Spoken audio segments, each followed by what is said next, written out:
kemudian kita cari satu jalan lagi Blok A 68 Ujung Jeruk, Kota Raja Bandung, Jawa Barat.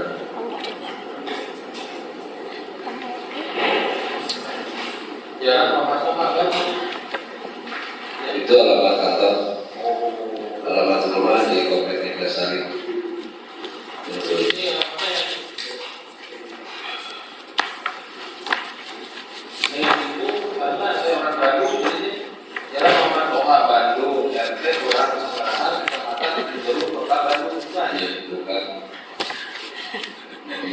Itu kantor rumah sakitnya, rumah sakit sertifikasi ada yang mana? Muhammad Toha. Rumahnya rumah saya. jalan apa? Jalan apa? Jalan Megawangi, Blok A 28. Megawangi. Megawangi. Ya. Kalau Bapak tahu itu nanti Bapak proses dulu. Nomor 8, Blok A 28. Nanti polisi kalau silakan berdiri. Bapak disumpah selaku ahli Pak. Ikuti lafal sumpah yang saya ucapkan. Ahli yang bersumpah saya membuat. Bismillahirrahmanirrahim. Bismillahirrahmanirrahim. Saya bersumpah sebagai ahli akan memberikan keterangan yang sesuai dengan keahlian saya.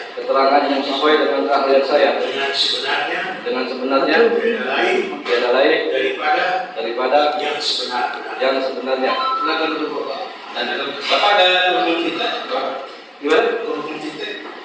Saya bawa kurikulum kita, tapi saya bawa surat. Oh ya.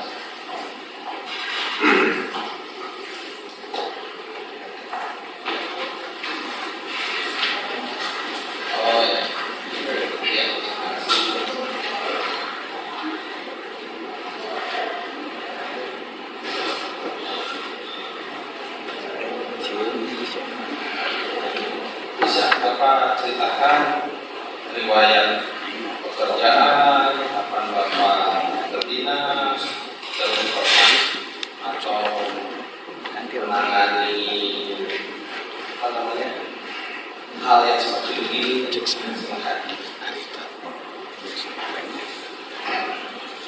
Ya, terima kasih. Saya lulus dari spesialisasi di bidang pengetahuan forensik. Alhamdulillah, waktu itu saya dapat beasiswa dari Kemendikti untuk melanjutkan, dan kebetulan saya mendapatkan di bagian ilmu pengetahuan forensik. Jadi sejatinya dulu saya bukan profesi sebagai pelayan, tapi sebagai dosen. Tapi dalam perkembangannya ternyata keahlian di bidang kami ini diperlukan. Maka selama hampir kurang 7 tahun, saya beralih dari sebagai tenaga dosen itu masuk di pelayanan. Pertama kali saya masuk, saya di rumah sakit Sartikasi. Kemudian beriringnya waktu, saya juga diangkat menjadi pegawai sipil tahun 2009-2010 dengan penempatan di RSUD Kota Samarinda. Jadi sampai hari ini saya masih tercatat sebagai PNS atau polisi di rumah sakit Garut. Kemudian juga saya selain tadi melakukan pelayanan di rumah sakit Garut, Sartikasi, juga saya di rumah sakit umum daerah Cianjur. Kemudian di rumah sakit provinsi, sekarang rumah sakit Alisan. Kemudian kegiatan dalam pengajaran saya juga memberikan dosen sebagai dosen di Fakultas Kedokteran Universitas Islam Bandung dari mulai tahun 8 semenjak saya mengundurkan diri dari Universitas Indonesia. Dan 5 tahun yang datang saya juga diangkat sebagai dosen luar biasa di FK4 dan di program pendidikan spesialis ilmu pengetahuan forensik sampai sekarang.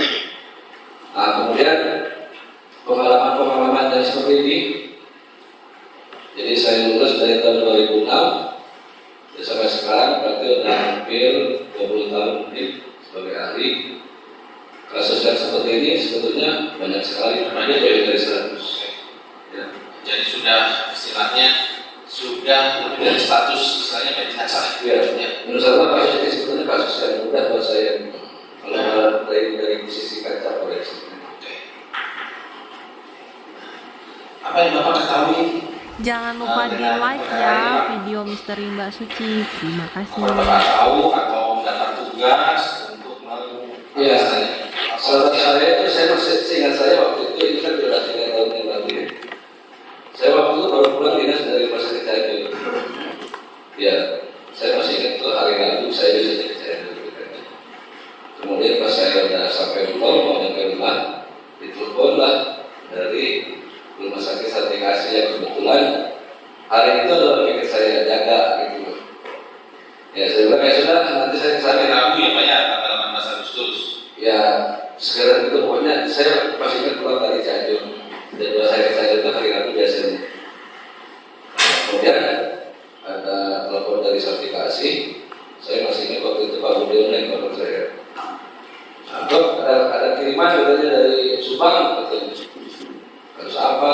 Otopsi dong katanya. Kata traumanya apa? Kepala dong katanya. Oh ya udah. Udah saya kesana. Terus nelfon lagi. Cuman karena ini atensi karena biasanya 2 katanya begitu. Ya udah saya bilang nanti saya kesana. Dan seingat saya waktu itu saya datang ke sana jam 4 jam 5 itu masalah. Jam 4 jam 5 sore. Jenazah datang. Jenazah sudah lebih dulu di sana. Karena kan mereka juga tahu posisi saya masih di jalan tol gitu kan. Terus yang pertama saya tanyakan soal komentar dulu kan. Soal komentarnya sudah ada apa semua. Ya. Kemudian kita PL dulu, bisa 2. Baru kalau saya itu ya, saya bilang tanggung lah, saya bilang ini kita mau maghrib, saya bilang nanti lah habis maghrib aja lah kita mulai. Ya seperti itulah saya sampaikan bahwa memang otopsinya itu tidak ditunda gitu. Jadi itu yang saya dari 4:30 saya lupa gitu kan. Berdoa dulu, bayar dulu, saya periksa semua kelengkapan administrasi termasuk penelitian ada semua apa enggak gitu kan. Ada semua. Ya udahlah kita mulai nanti habis maghrib tanggung. Ya setelah itu setelah maghrib kita laksanakan semua pemeriksaan. Ya untuk pemeriksaan dalam yang tertunda sebelum pemeriksaan luar. Terus yang diperoleh Apa? yang diperoleh hasilnya yang Bapak Ya. Jadi secara umum ini kan ada 2 jenazahnya. Kemudian dua-duanya perempuan. Cuman di sini ada perbedaan umur. Yang satu sudah sepuh, yang satu masih remaja. Saya juga udah lupa, tapi bedanya sangat jauh. Secara umum yang saya katakan bahwa dari pemeriksaan luar dan pemeriksaan dalam itu kebanyakan semua ada kekerasan itu kita temukan di daerah kepala. Dua-duanya. Ya. Kemudian pada pemeriksaan dalam yang ditemukan hampir dari kedua jenazah yang saya periksa itu semuanya mengalami trauma atau kekerasan tubuh pada daerah kepala. Ya, makanya saya bilang ini kalau menurut saya dari keahlian saya ini kasus sulit. Karena waktu itu kan saya hanya, dok, apakah betul sebab matinya karena kekerasan tersebut? Iya. Terus saya tanya lagi, apakah ada permintaan lain yang harus kita periksa? Saya bilang, wadah dong katanya. Ini minta untuk dilakukan pemeriksaan untuk swab baginya untuk swab. Nah, kemudian kita juga periksa golongan darahnya. Hasilnya semua ada. Termasuk kalau nggak salah waktu itu saya juga belum ya. Toksikologi nggak kita lakukan. Pemeriksaan toksikologi nggak kita lakukan. Toksikologi itu apa? Pemeriksaan hasil. Karena saya pikir ya ini semua batunya sudah jelas sudah jelas gitu kan. Tapi saya waktu itu tanya sama penyidik, apakah ada hal yang ingin diperiksa lagi? Saya bilang begitu kan. Ya waktu itu permintaan untuk sekali. Kemudian dilakukan pemeriksaan tersebut. Dilakukan. Sperma itu. Iya. Ada hasilnya. Hasilnya negatif katanya. Kalau negatif itu apa sih dok? Sudah ditemukan Pak. Iya. tidak sperma ya. Tidak ditemukan sperma. Kemudian masih ingat bawa nggak hasilnya? Bahwa Coba dibuka, kita samakan dengan versi saya. Jangan lupa di like ya video misteri Mbak Suci. Terima kasih. untuk yang siapa Pak? Ibu Titi, almarhum Ibu Titi.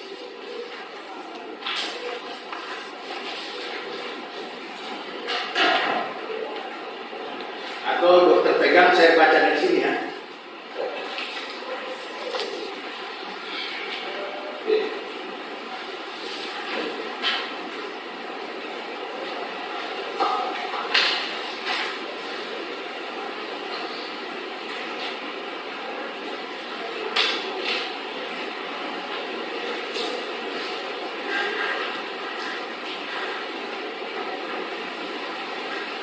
Lanjut lagi. Iya, iya. Dokter menemukan pada dahi kanan garis pertengahan depan 5 luka terbuka ya dok. Luka terbuka, tepi tidak rata, kedua sudut lancip berukuran 7 cm kali 1. Luka dahi itu ini ya. Iya. Dahi. Luka terbuka dahi kiri, dahi semua dok ya. Yang Iya. Makanya tadi saya sampaikan semua dari kepala Pak. Kepala. bisa Ini Bapak berarti ya. jadi bagian kepala dulu. Oh, saya pegang resum. Jadi, Oh, iya, iya. hasilnya, maaf. Bisa, bisa. Maaf, saya nggak baca semuanya. Iya, iya. Saya pegang hasil kesimpulan ya. Oh, Nah, di kesimpulan ada 4 pointer ABCD kan? iya. Ya. Pada dahi kanan, dahi tengah, dahi kiri 2,5 cm, dahi kiri itu dong. Iya. Nah, pertanyaan saya selanjutnya, terhadap luka ini bisa diprediksi nggak akibat apa? Saudara tadi saya sampaikan bahwa semuanya global itu batu disebabkan oleh kekerasan tumpul. Tumpul tuh ini kan kita awam nih. Ya. Bisa bagaimana coba? Maksudnya barang Kekerasan tumpul itu dapat disebabkan oleh benda yang mempunyai permukaan yang tidak tajam. Kemudian apabila dia diaplikasikan atau digunakan terhadap tubuh manusia, maka hanya ada beberapa saja yang bisa luka yang bisa dibuat. 1. Patah tulang, 2. memar, 3. luka lecet, 4. luka terbuka atau kita daratan atau kita katakan awamnya yang berlebih. Jadi kalau selama ini ada, maka kami sebagai ahli ini pasti menentukan bahwa ini adalah akibat kekerasan tubuh. Ya, baik dia bisa melalui perantara atau dilakukan oleh bagian tubuh yang lain dari yang melakukan. tangan, Ya, gitu. selain alat bisa juga pakai tangan. Ya, nah, kenapa saya sebutkan ini definisi seperti itu? Kenapa kita tidak menuliskan disebutkan kekerasan benda tubuh? Mungkin itu yang dimaksud dengan Pak Hakim supaya lebih jelas. Iya, iya. Tetapi kita tidak bisa begitu Pak. Karena itu dia akan mempersempit, tapi dia tidak akan bersifat general. Contohnya begini, kalau misalkan kita menemukan barang bukti sebuah senjata tajam, taruhlah belati, golok, pedang, atau pecahan kaca. Ya. Tetapi pada saat pemeriksaan, saya tidak menemukan hal-hal yang luka-luka yang disebabkan akibat kekerasan tajam. Tapi yang saya temukan adalah akibat kekerasan tubuh seperti memar, luka-luka tidak rata, lecet, atau patah tulang. Tetapi yang ditemukan bahwa benda satu-satunya yang diprediksi dapat menyebabkan itu adalah misalkan golok tadi. Kalau saya yang menyebutkan bahwa itu kekerasan benda tubuh, berarti kan nggak cocok Pak. Ya, jadi kesimpulannya saudara menjelaskan secara general. Secara general. Oke. Gitu. Oh, skor dulu ya.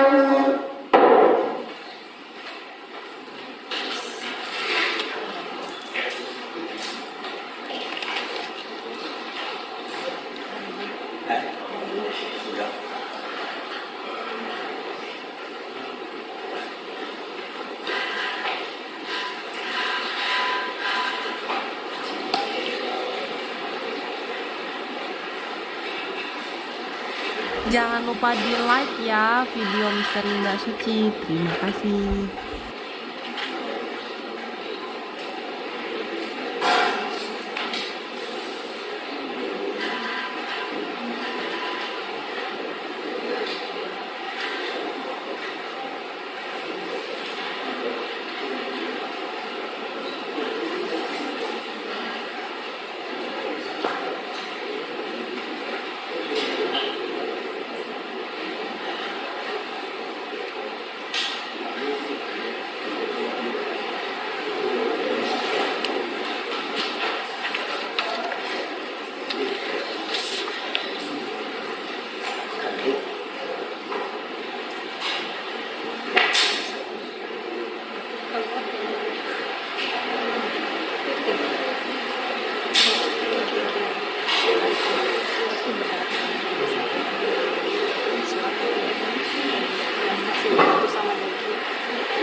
Selanjutnya sampai jam berapa Bapak memeriksa itu Pak?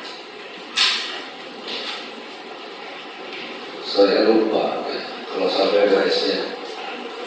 Tapi sepengetahuan saya, dua jenazah itu saya langsung menaikkan satu ruangan dengan dua meja.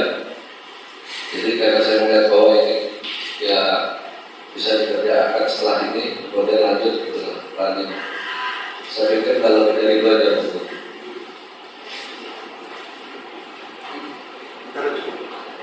Tidak lebih 2 jam. Untuk saya ya, kalau yang lain sama dari saya tak paham itu.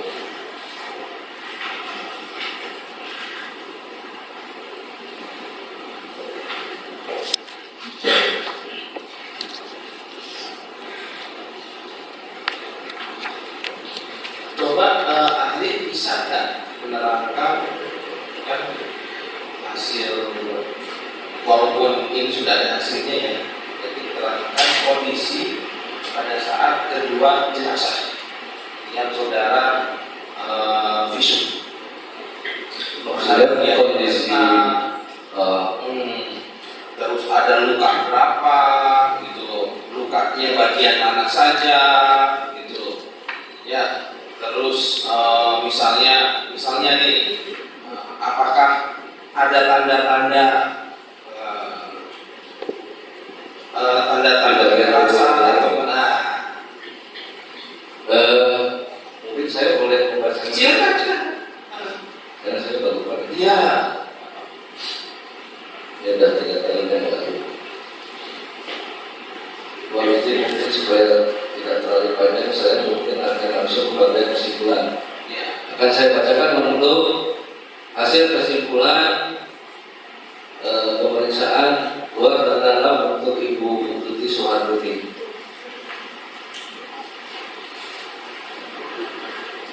Jadi pada bagian kesimpulan saya bisa bacakan di sini sesuai dengan apa yang saya tulis di sini. Bahwa pada mayat perempuan berumur kurang lebih 50 tahun ini ditemukan beberapa luka terbuka tubuh tidak pada kepala dan wajah serta disertai memar,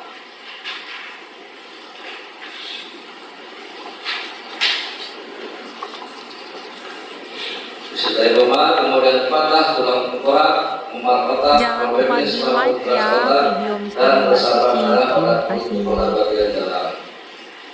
Selanjutnya pada pemeriksaan organ dalam ditemukan adanya tanda-tanda yang sesuai dengan tanda-tanda hipoksia atau jaringan kekurangan oksigen pada hampir sebagian besar jumlah organ dalam.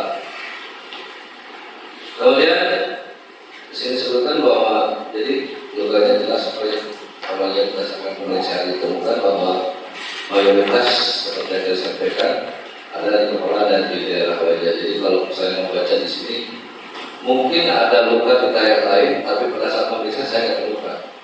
Karena prinsipnya pada pemeriksaan luar jenazah itu kita periksa dari atas sampai ke bawah. Jadi kalau ada yang miss, saya pikir sih kayaknya ini kan masih bisa tampak dengan kasat mata. Jadi kemungkinan selalu nggak ada yang miss. Jadi apa yang ditulis di sini itu memang sudah kesimpulan yang memang kita sudah melakukan seleksi terhadap pemeriksaan luar. Saya lanjutkan menuju kemudian sebab kematiannya pada orang ini adalah akibat kekerasan tubuh pada kepala yang mengakibatkan patah tulang tengkorak, memar otak dan hancurnya sebagian dari otak.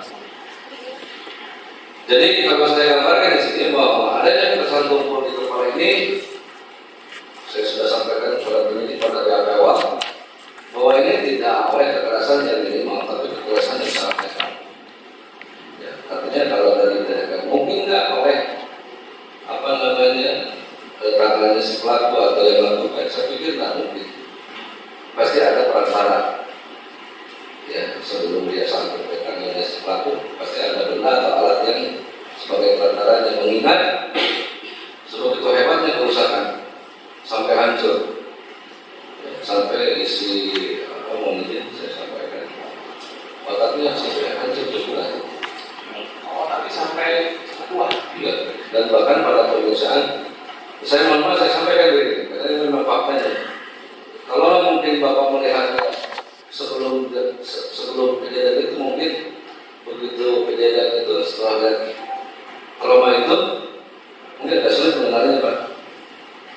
Karena beberapa bagian aja sudah tidak terbentuk karena saking hancurnya tulang tengkorak itu hancur berlebih. Itu saya temukan pada kedua jenazah tersebut. Dua-duanya sama. Iya. Kalau disebutkan sama, mungkin saya salah ya. Tapi ya pendekatan kurang lebih. Kalau persis mah enggak sih. Tapi di area Itulah. Polanya mirip-mirip. Jadi kalau disebutkan sama mah nggak mungkin kan ya. Tapi polanya ya lukanya banyaknya di dalam wajah. Bapak kan dokter Pak. Ya. Misalkan kalau Bapak melihat ya, jenazah seperti itu, luka kayak begitu, Ya. terus ada misalnya kena benda tumpul, itu apakah bisa menimbulkan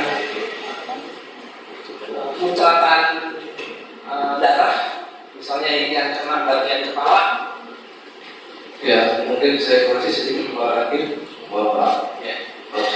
Kalau saya kan tidak bisa menyatakan itu sudah tubuh, tapi mungkin tidak tubuh. Ya, kelas dulu. Kalau ditanya bisa, ya bisa, tapi semua juga tergantung kondisi. Jadi kondisi seperti apa? Ya, kan saya sudah sampaikan. Setiap kerusakan itu, impact-nya tergantung dari seberapa besar power yang diberikan. Makin besar tenaga yang diberikan, maka makin ya besar juga kerusakan atau damage yang dihasilkan. Makanya saya berani mengatakan mungkin saya ini tangan kosong, nggak mungkin saya bilang. Nah, terus kalau dengan perantara berupa apa misalkan? Ya, perantara banyak Pak, tadi saya sampaikan. Bisa kayu, bisa bambu, bisa pipa. Nah, tetapi saya sudah memberikan clue kepada penyidik. Dari mana clue-nya? Itu kan patahan itu membentuk karakteristik luka tertentu dalam bentuk tertentu, Pak. Ya, kalau misalkan Bapak saya sampaikan di sini, memang saya tidak bisa ngomong banyak di sini. Tapi di situ ada clue-nya bahwa secara analitis benda penyebab itu imprint-nya jejaknya itu bisa ditinggalkan atau kita bisa lihat Jangan di lupa di like lukanya ya itu video sendiri. Misteri Mbak Suci. Terima Nah, kasih. dari mana saya lihat? Pertama dari resapan darah, kemudian dari pola luka patahan tulang yang lebih cenderung bentuk persegi panjang. Ya, tapi tadi saya tidak mengatakan itu oleh apa-apa, tapi clue-nya ada di situ. Nah, kemudian kenapa saya memberikan bahwa ini ada perantara? Kayaknya saya sudah bisa memprediksi, dan itu ada hitungan seberapa besar sih kekuatan yang harus oleh tangan untuk menyebabkan seperti itu. Paling besar juga hanya otak karena dia ada bencana. Kemudian yang kedua, kekuatan apa ya? Kecuali kalau dia tangannya pakai substitusi atau apa, kan tadi saya sampaikan dia pakai perantara yang dia bisa memicu adanya perbesaran dari power yang dipakai. Nah, dari pola luka itu kan kita bisa sampaikan kebijakan lain terhadap penyidiknya bahwa kemungkinan benda penyebabnya bisa ini, bisa itu, bisa ini, tapi dengan mempunyai kriteria bentuk seperti persegi panjang. Itu pemeriksaan luar Pak ya? Pemeriksaan apa? Ya. Apakah Bapak juga melakukan pemeriksaan dalam? Ya itu kan pemeriksaan dalam. Bukan, maksudnya kan saya kan awam ya. Ya. Ya, dalam hal ini apakah ada seperti saksi ahli yang tadi yang ada bekas sisa makanan, Ya. kan ada sisa makanan katanya. Ya. Nah, coba bisa Bapak sampaikan nggak seperti itu? Maksudnya Bapak Pak Hakim menanya sisa makanan seperti apa? Ya, Apakah ditemukan sisa makanan? sisa makanan. Ya. Jadi semua itu standar Pak. Ya. Jadi kita sebagai ahli itu pasti ada standar dalam pemeriksaan. Jadi apa yang tadi disampaikan oleh itu rekan saya juga sampaikan, cuma kemudian lebih beliau gitu. Untuk yang mana Pak mau disebutkan? Ya, di dua-duanya. Ya, pengen tahu juga hasilnya itu kira-kira sudah berapa lama? Durasi, ada istilah seperti yang tadi saya sebutkan, kaku mayat gitu. Karena antara almarhum Bu Tuti sama dengan Amel, Ya. karena berbeda itu. Katanya kalau Bu Tuti sudah tidak bisa Ya. digerakkan karena sudah kaku, kalau Amel masih. Ya. Jadi pertanyaan itu, mohon maaf kalau saya mendahului. Jadi pertanyaan yang saya pakai itu sebetulnya untuk merujuk kepada time estimation time of death. Jadi perkiraan saat kematian. Ya, jadi tidak berhubungan dengan kematiannya. Walaupun pada kasus tertentu ini berhubungan. Misalnya pada kasus racunan. Kan sudah saya sampaikan tadi. Kasus ini buat saya dan kasus yang mudah karena trauma biasa. Gitu kan. Nah, kalau nanti misalkan apakah ada hubungannya dengan isi bambu, aku dan itu? Ya, kalau saya berpendapat mungkin itu nanti untuk pertanyaan tadi adalah untuk menentukan perkiraan saat kematian. Mungkin itu saja. Nah, kalau yang disebutkan dalam pemeriksaan saya, tapi saya tidak bisa menjelaskan isi makanannya apa. Iya, Ya, tapi di situ ada fotonya, kita ada dokumentasi fotografi. Tetapi yang dicatat di sini oleh saya bahwa pada isi lambung, ini untuk bututi. Pada isi lambung berisi makanan yang sudah tercerna, ya, sudah tercerna. Kemudian usus 12 jari berisi cairan berwarna kuning kehijauan, usus halus berisi cairan kekal berwarna putih kekuningan, dan usus besar berisi massa lemak berwarna kuning maksudnya apa? Jadi isinya makanan yang sudah tercerna. Makanannya apa? Mungkin yang mau ditanyakan.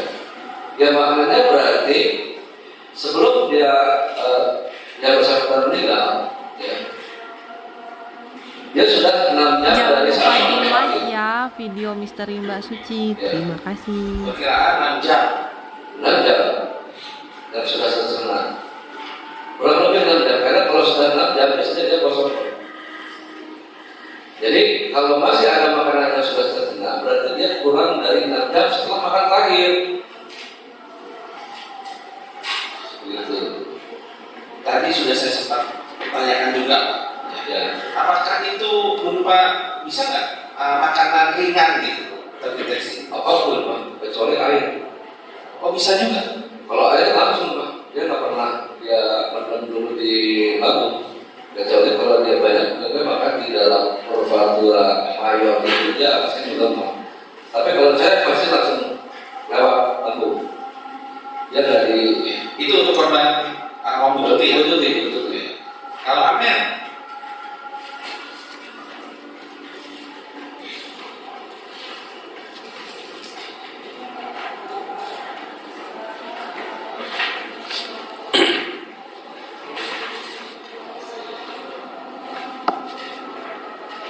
Untuk Amel, ya, sesuai dengan Kisah Nomor 78/7/2021 bahwa di sini lambung berisi cairan berwarna coklat. Ya. Tidak terdapat adanya pencernaan yang tersisa. Ya. Selaput nanti tidak dapat reservoir darah usus 12 jari sama seperti yang tadi saya sampaikan seperti dan lebih. Jadi saya ada perbedaan. kalau Amer itu perkiraan Sudah lebih dari 6 jam setelah makan terakhir. Ya, pertanyaannya kan begini, makan terakhirnya kapan ya saya harus. Jadi kalau untuk menentukan estimation time of death dari sana, saya bilang sulit gitu loh. Ya udah ya gampang aja cari kemarin sampai kemarin beres. harusnya Kagumaya secara berbahaya untuk menentukan perkiraan saat kematian. Jadi kapan sih dok ini orang ini meninggal, perkiraan waktunya kapan? Tetapi saya sampaikan karena itu berupa estimation, not determining. Jadi beda, estimation itu perkiraan, kalau determining itu menentukan. Jadi dia kalau dengan metode estimasi dia akan lebih benar, kebenarannya akan lebih banyak, tapi dia tidak spesifik karena kita menggunakan range. Jadi apalagi yang bisa ya yang kita mampu untuk saat ini di Indonesia ya hanya ini. Tapi saya bilang sama penyidik, insya Allah ini masih tetap dipakai di seluruh dunia, masih pakai menggunakan ini karena ini yang paling memberikan kontribusi yang nilai kebenarannya walaupun dia estimasi, tapi masih bisa relevan kecuali dengan musim yang berbeda. Kita kan tropis ya maka gitu. Tapi untuk yang ini, untuk yang Kagumaya sama yang lumayan, kayaknya dia tidak dipengaruhi terlalu banyak oleh external faktor, artinya environment atau lingkungan tidak terpengaruh. Ya kecuali kalau sudah ada pembusukan, mungkin nanti faktor eksternal seperti environment itu sangat berpengaruh. Tapi untuk lumayan dan Kagumaya itu hampir seluruh negara masih dijalankan. Karena yang paling murah dan mempunyai kebersihan dan ketepatan yang cukup baik. siapa ya? Dari melihat luka yang di kepalanya, itu apakah penyebab utama matinya Pak Robert, atau ada titik tertentu dari kepala itu yang langsung mati? Ya. Jadi kalau saya prediksi kekerasan tubuh itu tidak hanya sekali ya, baik di keduanya. Tapi saya tidak bisa menemukan berapa banyak karena sampai hancurnya ya kerusakan yang di sana. Jadi kalau tanyakan sebab matinya di sana, ya insya Allah masih di sana. Terus ini kan ada banyak luka ya, terjadi luka di Wajah. wajah. Apakah ini bisa menyimpulkan atau memberikan hasil bahwa luka dengan lebar sekian senti disebabkan oleh benda tubuh, luka dengan sekian senti oleh benda tajam? Bukan begitu. Gimana? Bukan. Katanya pemahaman tadi. Jangan lupa di like ya video Mr. Rimba Suci. Terima kasih. Jadi gini, saya lulusin dulu. Ini jadinya ada sesat kalau begini. Setiap benda yang bertumbuh atau bersentuhan, maka di sana berlaku hukum saya lupa. Maka pada benda A itu akan menempel bagian B, dan pada B juga akan menempel bagian dari A. Nah, masing-masing yang menempel itu kan tergantung bentuk. Misalkan sekarang Bapak menginjak sebuah tanah yang masih kebun, gitu kan. Injakan Bapak itu akan ada sebagai kekerasan tubuh. Maka pijakan itu ya akan sesuai dengan mirip dengan apa yang sepatu Bapak pakai. Kalau misalnya Bapak nggak pakai sepatu, maka akan mirip telapak kaki Bapak, gitu kan? Jadi orang berpikirnya nggak mungkin ini kuda yang lewat sini, karena kalau Anda lihat telapaknya, ini kaki manusia. Nah, begitu pun juga saya. Karena bentuk pola lukanya menyerupai persegi panjang, saya tidak mengatakan persegi panjang persis. Maka kemungkinan benda penyebab yang bisa menimbulkan itu adalah yang termasuknya jenisnya kekerasan tumpul. Tapi saya tidak mengatakan benda tumpul. Iya, dari benda-bendanya. Jadi seperti ini bisa nggak? Ya, Serupa begini. ya, sudah saya sebutkan dulu. Nah, jadi bentuk dan pola luka itu tergantung penyebabnya. Nah, di dalam BAP pertama itu saya menyebutkan dari pola luka yang ditemukan pada kedua jenazah yang saya periksa itu, dua-duanya adalah akibat kekerasan tumpul yang dilihat dari pola lukanya dapat disebabkan oleh adanya kekerasan tumpul dengan permukaan atau benda tumpul yang mempunyai permukaan persegi panjang. Ya, apa aja bisa pipa, bisa kalau bisa apapun aja ada bentuknya kotak begitu. Tapi saya katakan bentuk kotaknya itu imajiner, karena kan kita tak mungkin juga mengukur, karena kan tulang itu jaringan yang ada sedikit elastisitasnya walaupun dia keras. Tetapi kalau kita tarik imajiner itu seolah-olah persegi panjang gitu. Karena saya tuliskan di sini ada lukanya, ada lebar, ada panjangnya. Ya. Misalkan kan tulang susah untuk kita ukurkan secara pasti, tapi kan ada resapan darahnya. Resapan darah itu pasti biasanya selalu berbentuk seperti benda penyebab. Memar juga kan bisa. Kalau bentuknya bulat ya di sini kita akan temukan memar yang berbentuk bulat. Nah, ini kan kebetulan dia mengenai kepala dan kulit, ya. Yang kebetulan dasarnya adalah tulang. Jadi dia sebelum dia mencetak imprint kayak tadi, gitu ya, dia dasarnya juga pecah, karena dia tidak bisa menahan beban yang terlalu kuat. Ya, gitu. Jadi itu adalah gambaran prediksi benda penyebabnya. Kemudian kalau melihat luka di kepala semua, kalau tadi ini korban ini dalam posisi atau keadaan diam atau bergerak, kepala yang bergerak, kanan kiri atau ada diam. Ya, saya kan susah menentukan orang yang jawab apa gerak. Ya. Nanti kalau saya bicarakan ini posisinya kan ini bergerak, ya saya kan bergerak normal. Tapi saya kasih clue. Ya, saya simpulkan semua dari kesimpulan ini akibat proses akselerasi. Ya, proses akselerasi. Nah, jadi saya kasih ilmu ini. Proses akselerasi itu adalah benda yang bergerak yang menghampiri kepala yang relatif diam. Ya, interpretasinya. Ya, sekarang kita simpulkan. Yang mendatangi Gitu kan? Tapi nggak mungkin dia terjadi.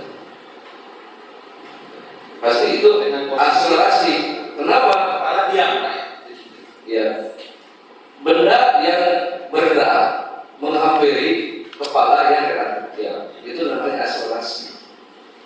Jadi bisa disimpulkan oleh penyidik. Tapi kan saya nggak bisa menimbulkan kepalanya goyang-goyang apa enggak. Ya kalau saya sampaikan relatif diam itu berarti tidak ada kecepatan yang benar-benar kita bisa katakan itu nol. Kan saya katakan relatif diam. Gitu. Jadi asumsinya interpretasi di TKP-nya ya, jadi berarti pada saat itu benda yang menghampiri atau kekerasan yang menghampiri kepala ya.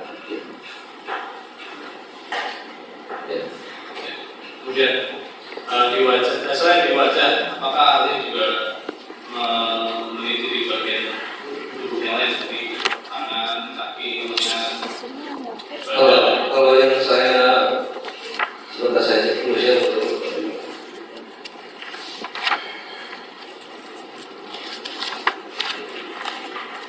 Itu mungkin bisa kita lihat sama-sama di aspek kesimpulan. Soal itu di hasil visum di bagian hasil pemeriksaan. Ya. Ini untuk Amalia ya, saya sampaikan di sini. Ini pada pemeriksaan lain semua sudah ada. Pada kepala, ya. Poin A, poin B pada kepala, poin C pada dahi, poin D pada dahi, poin E pada mata, ya, poin F pada pipi, poin D pada pipi lagi. Nah ini ada yang bagian tengah juga ada, ya, ya di bagian tengah ada, ya, di poin tengah atas kaki ya, untuk yang Amalia, ya. Di lengan kanan juga ada di sini.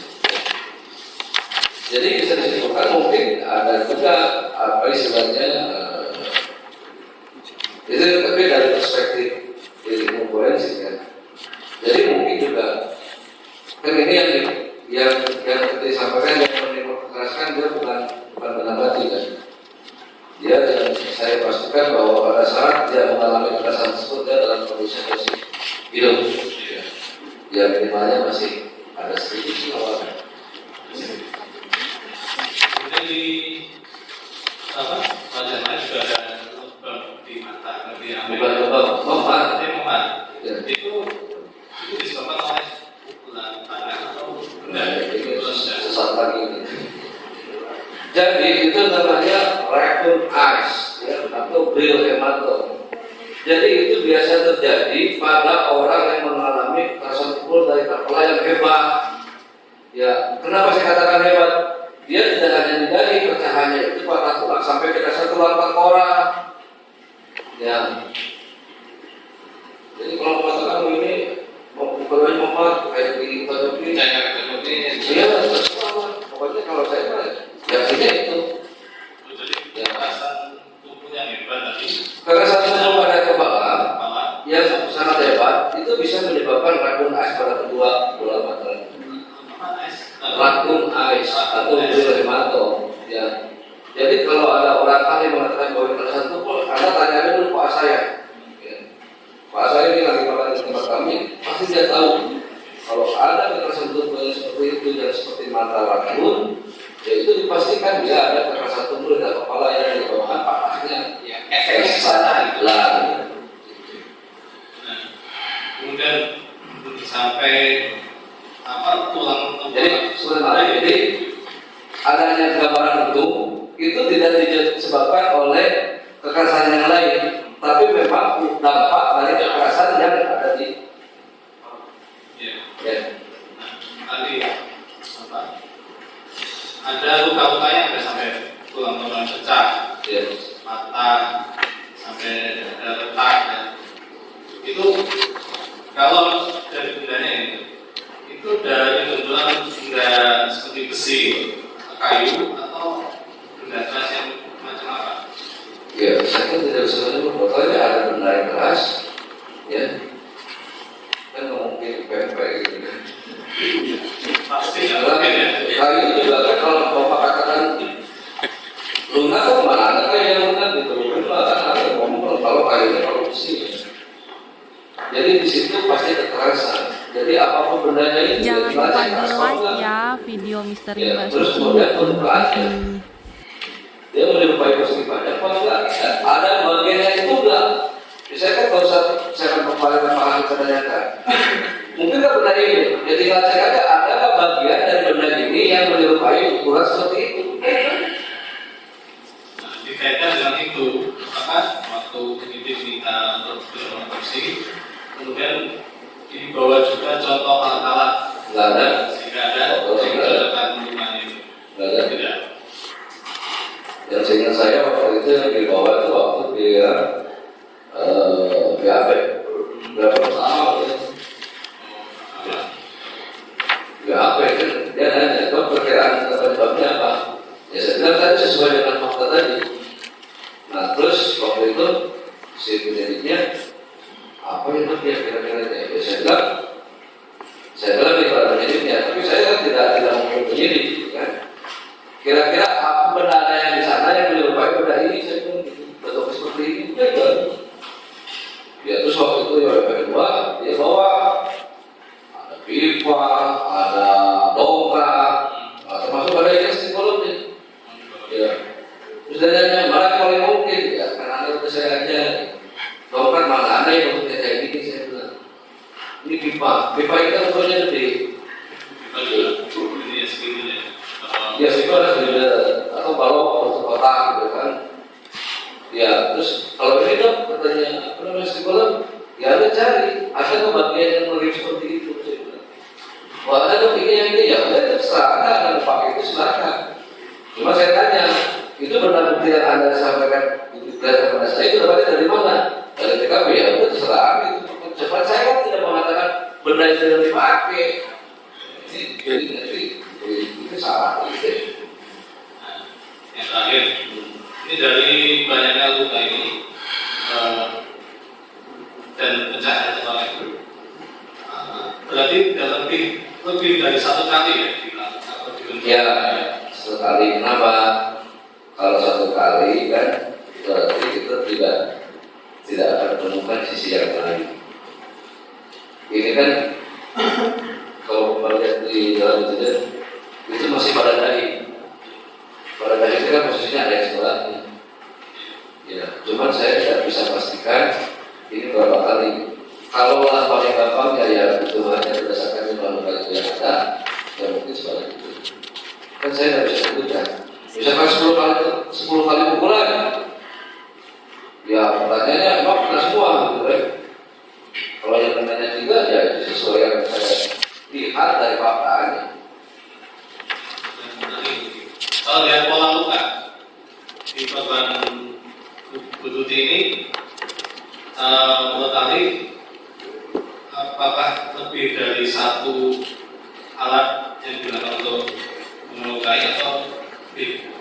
Ya, saya bisa sampaikan, saya tidak bisa tentukan itu yang jelas. Berapapun benda bukti yang dipakai waktu itu, saya kan menilai di sini itu adalah akibat kekerasan tubuh. Tinggal kita nanti lihat dari pola lukanya, gitu kan?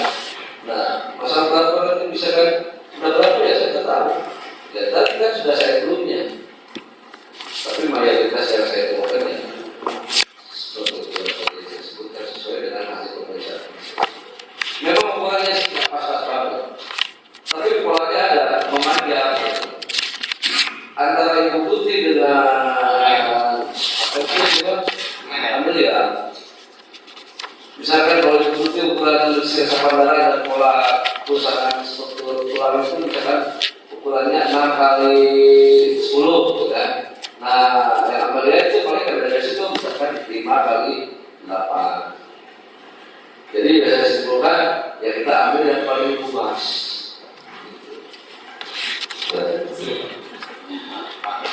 Tadi saya sempat nanya tentang aku mayat. Ya. Misalkan kalau jenazah itu pingsan, Pak. Pingsan kan pasien belum meninggal. Nah, dihitungnya Sudah jadi itu Pak. belum bisa dihitung. Belum. Jadi faktor mayat itu terjadi 1 jam sampai 2 jam setelah kematian. Sedangkan lebam, sebenarnya beda lebam dengan memar. Lebam itu bukan kekerasan, tapi pewarnaan jaringan kulit pada Jangan orangnya lupa di like ya video misteri Mbak Suci. Terima kasih. Paling cepat setengah jam, setengah jam.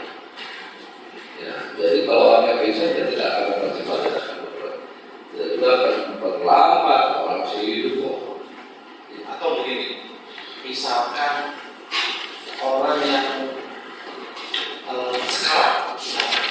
sekarat itu kan istilahnya secara medis kan dia masih hidup kan. Nah, tapi karena pelaku mungkin ya, nah pelaku tidak mengetahui ini korban ini apakah sudah meninggal atau belum. Terus sudah ada pergerakan, masih dipukul lagi. Nah, seperti itu tetap ya Pak, tetap di istilahnya sebenarnya hitungannya telah mati secara somatis. Makanya kenapa terbentuknya 1 jam, karena itu sampai terbentuk benar-benar terjadi kematian seluler. Jadi kalau mohon izin saya sampaikan, kalau kematian yang sekarang Bapak lihat itu adalah kematian somatis. Artinya dengan kita tidak melihat adanya pernapasan dan tidak itu akan meninggal. Tetapi sesungguhnya saya kasih tahu bahwa proses selulernya belum sempurna mati. Jadi masih ada waktu, makanya kartu mayat akan terjadi 1 sampai 2 jam setelah kematian. Terima kasih Pak Jadis.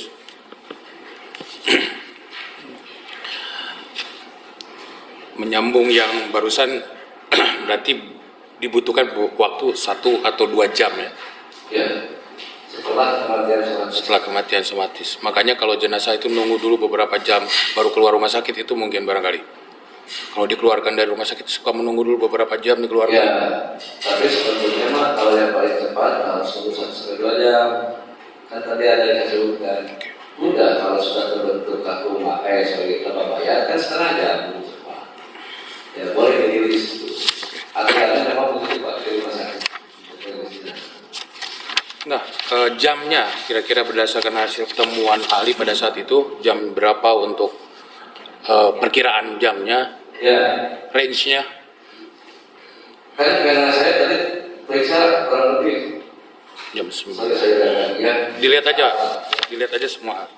Salah bahaya.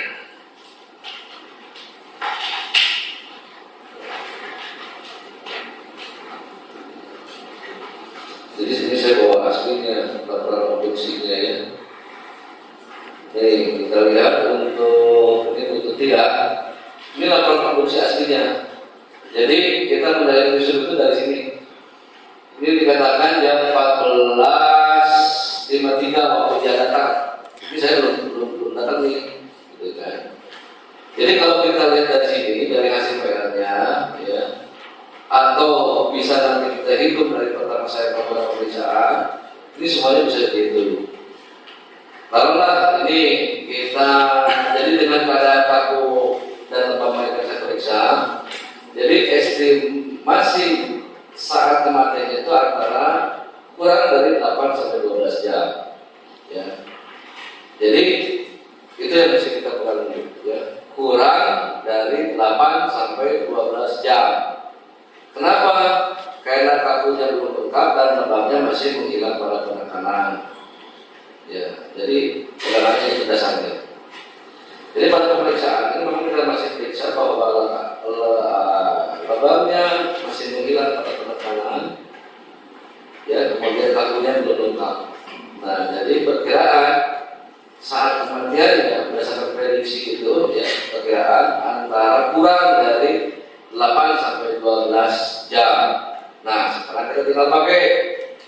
Kalau kita pakai yang jam saat dia datang, ya 14.53. Masih begitu dia datang kan dilihat kemudian diperiksa PR. Ya. Ya, selanjutnya nanti kita akan lakukan otopsi dalam. Tapi kan tadi seperti saya sampaikan, pada saat saya datang kan saya cek ulang. Jangan lupa di like ya video misteri Mbak Suci. Terima kasih. Saya sampaikan bahwa ini lebih pasti. Ini kita periksa pertama kali jenazah datang jam 14.53. Anggap aja jam 3 lah. Ya, tinggal mundur aja. Ya, paling cepatnya kurangi 8 jam.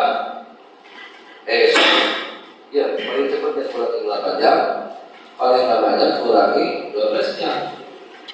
Berarti antara jam 3 subuh sampai jam 7. Ya, range-nya. Ya, tapi saya nggak bisa pastiin.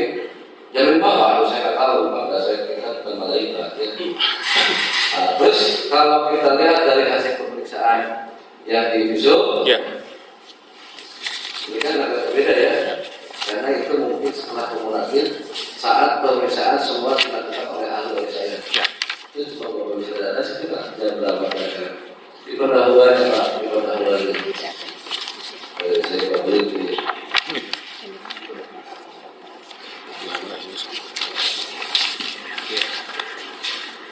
Nah, ini aku baca Pak dari Bapak. Nih, di pendahuluannya yang disebutkan, maka pada tanggal 18 bulan Agustus tahun 2021 pukul 18. Ya. Dia tinggal kurang aja lagi. Gimana di isu? Tidak di pendahuluan Pak. Oh, Ya. Kurangi aja lagi. Jam genap kurangi 8 ya mundur ke belakang. Jam genap sore dan maghrib mundur ke 12 jam ke belakang. Tapi saya sampaikan ini semua data ada kita terekamnya. Tapi saya lebih cenderung pada saat dia datang ke kamar kami untuk pemeriksaan. Kenapa? Antara jam 3 sampai jam 3 itu perubahan itu tidak banyak terlalu bermakna. oh, jam 3 sampai jam 3. Jam 3 sampai jam 6. Oh, jam 3. Itu kan jadi 3 jam. Ya. Jadi mereka menulis di sini itu. Ya, menulis pada saat saya melakukan semuanya. Pada saat akhirnya datang dan melakukan pemeriksaan itu. Bisa sampaikan, karena kan itu semua mereka nih. Pertama jenazah saya datang kan ada di sini catatannya. Ya. Maka saya sudah sampaikan, pakailah pada saat dia datang ke rumah sakit, atau kalau yang paling tepatnya lagi pada saat dia ditemukan. Ya, ya. Begitu itu kalau misalkan jam 6 kita jadi berapa menurut 8 sampai 12 jam? Ya, jam 6 lagi kalau 12 jam. Nah, itu semua saya sampaikan. Ya. Siapa yang menentukan? Saya itu bukan ini. Ya silakan aja. Mungkin bisa. Oke. Terus saudara ahli, ketika ada pemeriksaan di bagian tangan dan kuku, ada nggak ditemukan dari dalam kuku atau bekas cakaran? Kuku nggak diperiksa ya? Ya. Terus di lengan, apakah ada bekas ikatan atau? Ya. Di lengan saya, kalau lengan saya periksa. Kuku saya periksa. Kuku tidak ya? Ya, karena kan itu tidak merupakan standar. Ya, kalau ada masyarakat Jadi tahu ada ikatan. iya, makanya kita itu melakukan otopsi itu. Penyidik harus hadir. Saya kan bukan orang yang mengetahui segalanya di TKP. Yang butuh saya itu siapa? Penyidik atau saya? Ya, saya dia butuh. Dia diskusi dengan kita. Apa yang dia butuhkan? Saya kan bukan di TKP. Kalau mengatakan bahwa saya melakukan di bawah standar tidak melakukan hukum, itu salah besar. Ya, saling di kolegium bahwa ahli forensik itu harus membawa setiap hasil sampel dari buku. Nah, ada urusan. Ya. Kalau itu standarnya misalkan dari seseorang yang mengatakan dari itu, ya udah ubah kurikulumnya berdasarkan yang ini. Tapi kan tetap sampai saat ini bahwa kurikulum standar ahli ini dikeluarkan oleh dari Kementerian Pendidikan. Ya. Nah, ini ada berkas pemeriksaan ahli waktu di Polres Subang. Jangan lupa di like ya video Misteri Mbak Suci. Terima kasih. Polres Subang. Bukan saya kali. Polres Subang yang periksa saya di Bandung. Oh iya, ya Polres Subang memeriksa di Bandung gitu ya. Ya tapi polisi Subang gitu Pak. Iya, Polres Subang. Ya oke. Iya, Bapak nggak? saya kalau pernyataan tadi, saya diperiksa di Polres Subang. Kan sayanya Subang, Bapak diperiksa oleh penyidik Polres Subang di Bandung. Betul. Ya. Nah, ada poin nih Pak yang ingin saya tanyakan. Ada keterangan Bapak yang menyampaikan di poin tadi. Dari hasil pemeriksaan jenazah di atas dapat ahli memastikan ada bentuk model jenis benda yang menyebabkan luka-luka.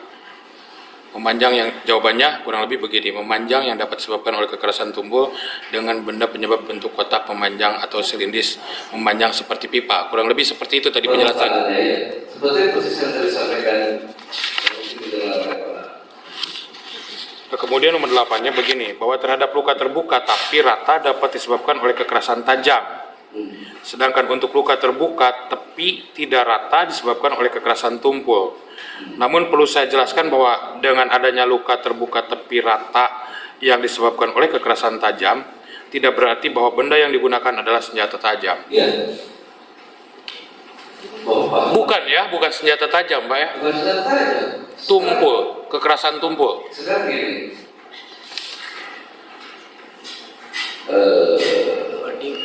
Enggak, maksudnya pernyataan itu Bapak bisa pahami kan? Ya, saya paham. Nah, terus apa yang mau di...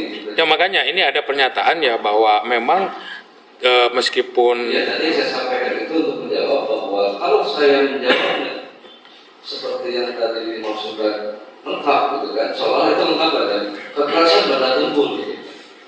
Ternyata kita temukan itu adalah senjata tajam. Maka kan pendapat saya itu menjadi salah karena benda yang ditemukannya kan senjata tajam. Padahal kita salah kalau kita menuliskan kekerasan tumpul. Senjata tajam tadi bisa kan menyebabkan dengan tumpul? Gak bisa kalau dipakai kata itu mah. Ya.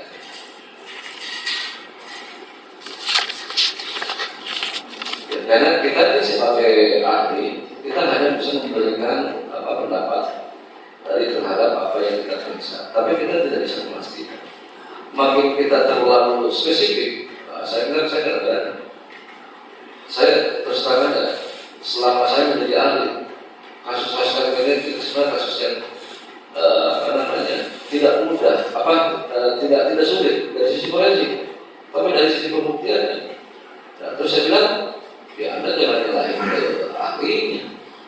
Ahli itu kan sebatas memberikan petunjuk bagaimana perkiraan, mulai dari kekuatannya, mulai dari kan masalahnya kalau tersangka atau yang tertentu kan mengaku berapa-apanya, tapi kan apakah benar keterangan itu kan bisa diuji oleh ahli dan apa yang itu. Saya pikir sih hanya di sini gitu. Ya, kasus ini kan namanya karena memang begitu, padahal menurut saya sih gampang kasusnya dari sisi forensik. Siap. Iya, apa yang sudah saya cari mau saya pada urusan ya istilahnya dari sisi visumnya ya. Oh iya. Dan saya juga kenapa masih ada otopsi yang kedua. Ya, malah lebih parah otopsi yang kedua itu kan sudah dalam dikubur. Ya, coba logikanya gimana? Bisa memakai pendapat yang kedua dalam keadaan yang sudah tidak seperti keadaan pertama. Ya, tapi kan sekali lagi, saya kan hanya memberikan pendapat. Nggak tapi ya nggak ada masalah menurut saya. Orang saya masih tetap di beli sama penyakit. Ini maksud saya masih meluruskan gitu ya. Jadi seolah-olah bahwa hal ini ya silakan aja sebenarnya. Saya kasusnya bukan hanya kasus ini aja. Kasusnya apa itu yang dulu. Mungkin saya sampaikan. Tadi Bapak menanyakan kurikulum saya sejauh mana. Mungkin Pak Hakim dengan Pak Jaga yang sehebat apakah. Tapi kan saya nggak mungkin nulis semua ya. Kalau misalkan Pak pengacara penasihat hukum itu ya browsing aja saya. Kasus XL saya datangan. Ya. Kasus istrinya Sule, Pak itu banyak. Kasus Sule itu tak di sini. Ada Sule. Jadi jangan seolah-olah bahwa ini ahli forensik nggak benar, ya nggak benar siapa? Memang siapa yang berlaku nggak benar?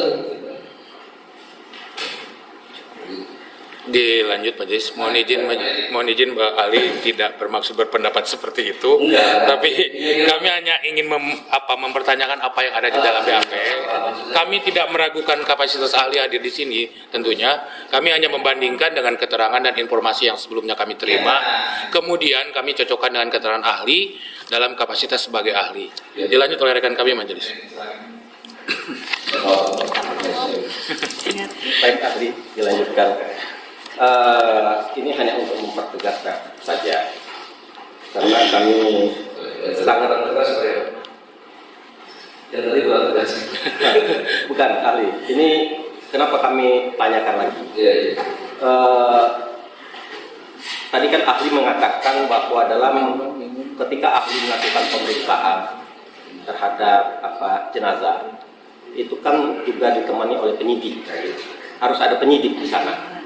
Waktu saat pemeriksaan. Iya. Ya. Nah, harus ada penyidik. Harusnya dari awal kan penyidik ini sudah tahu. Itulah hasil sebenarnya. Akan tetapi dalam persidangan Jangan ini lupa kan di kita like baik ya dalam surat video dakwaan Misteri Mbak maupun Suci. Terima saksi kasih. yang sudah diperiksa juga, saudara Danu. Nah, itu juga memberikan keterangan baik dalam dakwaan maupun kesaksian dia, seolah-olah ada memukul bagian mata, kemudian membacokkan pisau di kening, dan itu tadi kita tangkap bahwa lebam atau memar itu bukan akibat kena pukulan. Nah, itu yang kami perlu tegaskan, jangan sampai keterangan saksi dan ini menjadi keterangan yang berdiri sendiri. Gitu. Jadi apakah ada hal baik ahli lain dari ahli maupun saksi lain sehingga keterangan kami ini bisa kita jadikan acuan. Mohon ketegasan tentang luka di bagian dahi khususnya Bu Tuti sama mata. Ya, terima kasih. Yang harus saya sampaikan, Bapak mau tanya ahli yang lain, tanya kuasa di belakang. Tanya itu berikan mata akibat apa? Apakah karena akibat kekerasan lain itu sendiri, atau karena ada akibat kekerasan tubuh pada kepala yang menyebabkan pecahnya dasar tulang bawah? Itu kuasa yang bisa jawab. Malah belum dokter. Jadi, tapi tidak apa-apa. Ya. Kalau lebih ketegasan yang lain, saya kan bukan saksi mata, ya. Saya saksi ahli. Anda boleh menerima pendapat ahli yang lain, tapi jangan salah ahli. Saya pendapat ahli tidak salah. Tanya, dalam hal ini ada apa? Apakah karena kekerasan yang berdiri sendiri, atau karena ada kekerasan kepala yang meresap di mata, sehingga menyebabkan dalam tempat beras. Kalau setelah saya baru yakin, tapi ini kedua-dua yang bilateral dan hampir menutupi lingkaran.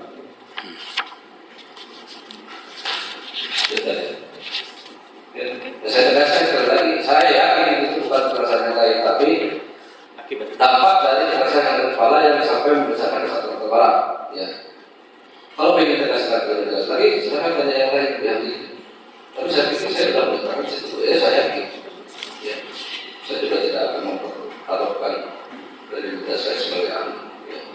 Kalau teman saya tanya, bahwa saya itu sebatari gitu. Baik, yang untuk Bu Tuti Pak, apakah pada saat itu ditemukan luka menganga seperti bekas luka golok seperti itu Pak, di keningnya Pak? Ya itulah makanya saya kan tadi jelaskan, kalau lukanya tidak banyak dengan yang lain, mungkin saya bisa tetap saja. Tapi harusnya dari fotonya sih susah saya kembali. Saya juga tahunya sih satu persatu gitu. Cuma masalahnya satu luka dengan luka yang lain itu berhubungan. Ya, jadi saya juga susah memperkirakan apakah ini lukanya dari sini. Ya, apakah luka ini berdiri sendiri seperti yang tadi saya sampaikan pertanyaan tadi akibat benda yang lain dengan yang berbeda, gitu kan? Ya.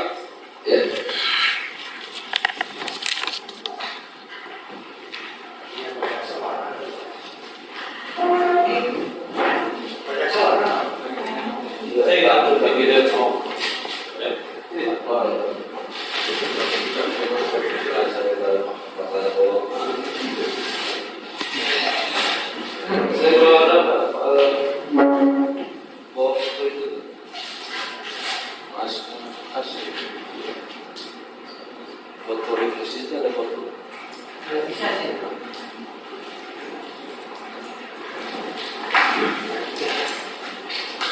Jadi depan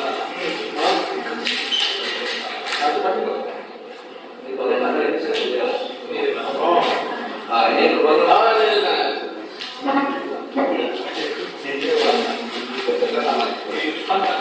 di depan. Udah mau salin. Mau salian. Siun. Lubang kali ya? Ada.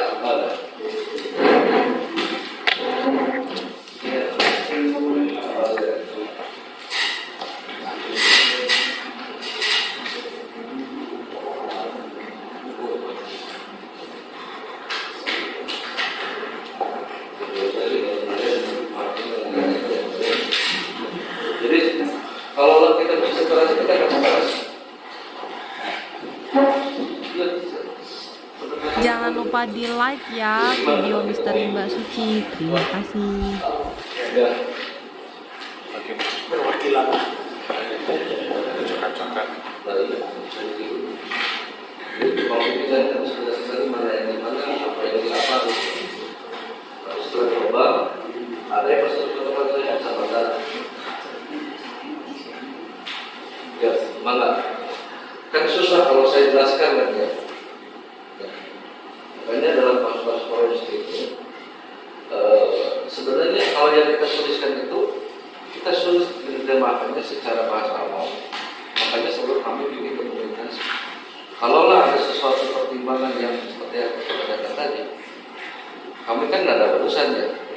Maka kami punya dokumentasinya.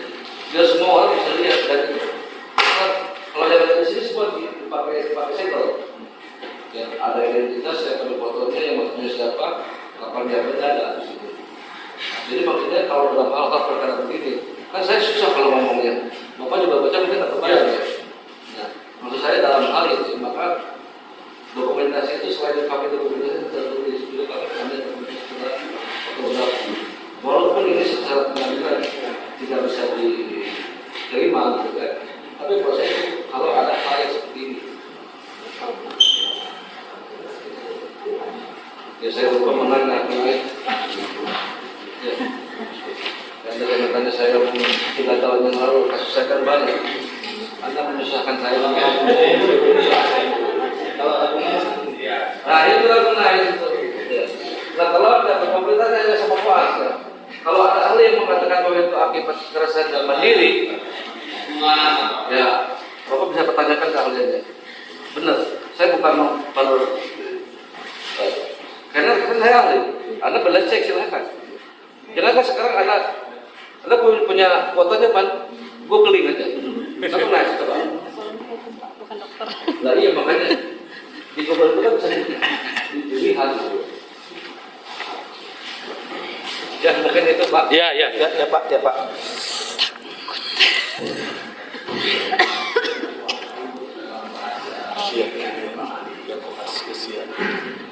Ada lagi sekarang? Sementara cukup majelis. Cukup. Ada lagi Bapak yang mau disampaikan? Apa yang bisa sampaikan? Cukup. Saya atas kehadirannya Pak.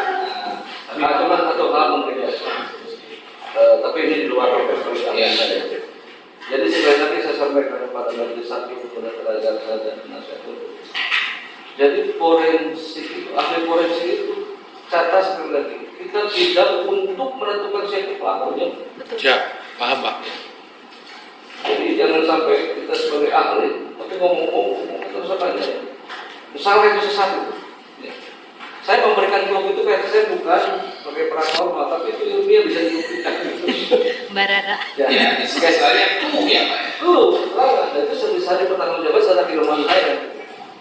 Yang mungkin itu aja. Terima kasih. Baik Pak, ya terima kasih. Tapi saya mohon maaf juga Pak. Nah, Bapak nanti dipanggil lagi perkaranya. Saya bilang jujur saja Pak, saya bilang. Ya, jangan lupa. Saya nanti atas nama perkara itu saya. Banyak kerjaan apa ini? Betul. Kan saya pikir juga. Ya, Pak ya, Pak ya. juga sama. Saya sudah jadi rekan. Ya kemarin saya Pak Joshua mana Pak Joshua? Ini tanggung jawab. Nah, tadi saya dari pagi, maksud saya mau dari pagi. Malah yang dari dekat dulu ya. Oh, Saya mana dari pagi loh. Kalau saya belum apa ya. marahin Pak. Iya, ini Pak, karena kami baru dapat laporan setelah Bapak datang. Nah, tidak salah itu. Saya datang di sini setengah 10. Karena sama beliau. Kasih deh Pak, kasih deh. Ini dengan apa? Para kuas. Iya, ini Siapa orang ini? Saya dari tadi pagi memang ada, tapi ini siapa? Pikir saya keluarga dari keluarga terdakwa sama keluarga. Iya, berarti kalau Bapak dari pagi, nggak mungkin kan tidak datang sendirian ke sini. Tapi Pak Joshua dihadirkan untuk perkara dan ya. Apa ya? Kalau bisa nanti yang kedua bisa zoom Pak. Kenapa Pak? Harus ada Pak. Ya. Ya. Doain aja saya sehat. Sehat. Puasnya dikasih nilai A. Ada lagi, terima kasih Pak atas kehadirannya. Nanti kita panggil lagi nanti diberikan panggilan dari siapa saja. Monggo, terima kasih Pak.